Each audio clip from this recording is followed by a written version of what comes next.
ദുർഗുണങ്ങളും ദുർസ്വഭാവങ്ങളും പ്രവൃത്തികളും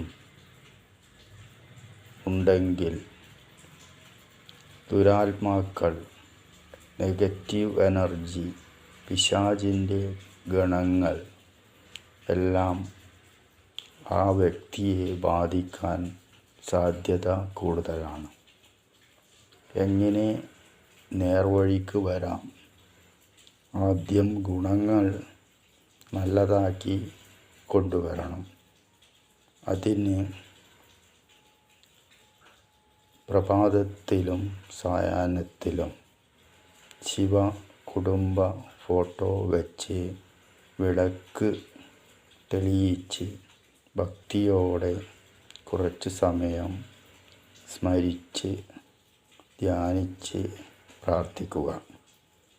ഇതേ വഴിയുള്ളൂ.